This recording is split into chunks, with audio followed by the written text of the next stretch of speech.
Tica malego pere. En ochung' tiene achiel ojing' agonya but mutoka Volkswagen Beetle. Onyo fuk kit mama mana luongo kwede.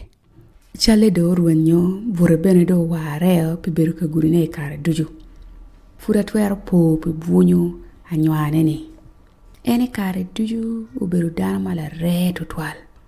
Mamana wajo kit meno ke mama duong. Ento no uberu dana mala tich ma tek. Dana ma genne tutwal. La chio ma chi chal eno ni uberu nera. Eno tawo ma futpea kinywala. Ento mamana loge kume kare duju ma weka winyo chalo ange ma be. Ene kare duju beru ka chumpi gen matia te. Ena yo tugu miri chunya bikwano chik.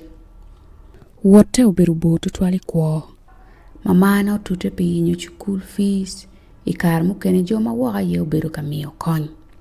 Atiro kwana doka karo ki degree me roma malo loyo dokum bedi inge inyo tich pi duwe mugo manok do atie ka tich machal da pirida. Chul muchara ne pebe tutwal. Enta atie doge ki kume doka atie ki yom chuny ma diet pi beru ki gum me do ngecha malube ki tijite loj pala diet lubega la pirida mangene loy lokum tuwer badano. Iniro na me achaki ki nyura bot Samantha. Anyaga la pirida madong uti pi mwaka bichel. Wamaga lo remu yoro yotutwal kit ma en beno kwana university a chel kweda dok en bene lokume chel ki ma megani kit ma chalo mienne a yeo gwaka kene. Dwe bichel me achaki uberu mwonya tutwal dok en temo keta iti kwede ka chel ikuma dot mapapat ma en tiye ka tiji kumgi. Pola ti kumgoro chaden duju ka chel ma uberu tit magwa tutwal dokter cha malach. Ento iya yom tutwal pien atie ka don ikit me beru ki tek chwiny. Puony ma no ki university aye kumbedi dong atie ka kere tich. Ikara ma chochoki kiluwe na mo manok. Ikara ma dog tich wa beru ka kweru lanya dot mo ma utero luakar malach. Mao no ki kera dore kum la dit mony mo pineko la pu mo ali ka umayo ngome. Ludiro madon weng ma wakubu tich kwedgi guberu tie. Kala dit lubega ulogo ki dano kun poyo dano weng pikero magumiyo ilanya dot man. Peangeo dano mapol chidong aberi mecha chiel ki Samantha kilo wotwa mukene mapol gi ubera nyira magi aki dul tich mapapat ite dula chiel. Pola lok duju uberi kumkwo me pajo. Awinyo. Kit mapaya tie kilitian ma megani. Iwang kar mo manok achaka winyo mirimi chere churon. Churon tie tunkuja. Samantha wajo kunchimu kwe giri ma utene kwedwa. Ikar ma akar wako die kale uno tie chol peny manok. Dano no nok guberi group mateno teno doke kar mogo gibao nyero malungo chalo lumer ko. Aworo ki dir mi chere ot kama Samantha uchimuni. Ikar ma uno achok okunu arwate ki ngara chere kin lo woto ma uno tie ka kitung ot yoke bacho. Sore awajo kit meno ka achako jie me dok chen. Eno yuaya uduwaka bore kun guwako dura ki bade. Umiere bini ti bora.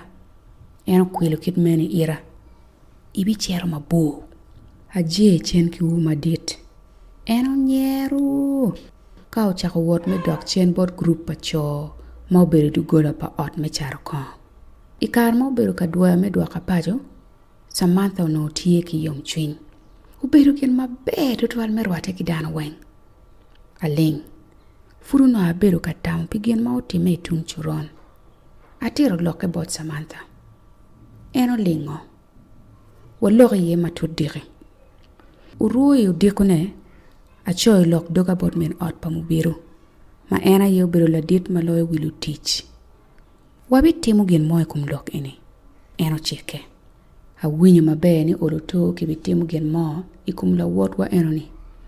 Ikar ma lubo ko loke nge chabira rio la chene. Eno wachani ko ako. En futie katiji kum loke. Inge dwe achil petie kit gen mo makitimu. Samantha ochirani peo mir agen gen mo madit. Chichunya chao poro. Ikar duyo neno ngat eno ni office. Dok en pe loko kweda. enta winyo magor tutwal pikit ma en woro chok kweda tutwal kare duju kar wate kweda kin office. Ya gikine inge diyo piloke tutwal mien ot pambiro yemer wate kweda i office na. Eno wachani eno pore kumya pora tura ma eno no peo yube pere. Doko kwae kija. Jo ariyo mukene matie ka puonyo tich. Ma ono guchung wako kunu bene gumoko kumeno. Chwinya to. Itie mono katimo eno pino kitiente mo. Eno medde. Eno bedo ngat mo lony tutwal. Itum chabet. Abedo gang machwinya bale. Doko na winyo chalo konya pe. Aneno chal panera. Chiwi opoi kumlok pa mamana. Ata mpijami weng ma eno jalp mia owa kany. Kikit ma eno bedo ka winyo awaka ma dito twal ikar me kwero kwana. Tindo diko me cheng bara ja. Doko mira dok chene office eno ni. Amoko tama agwar la yapchi akar waki ot.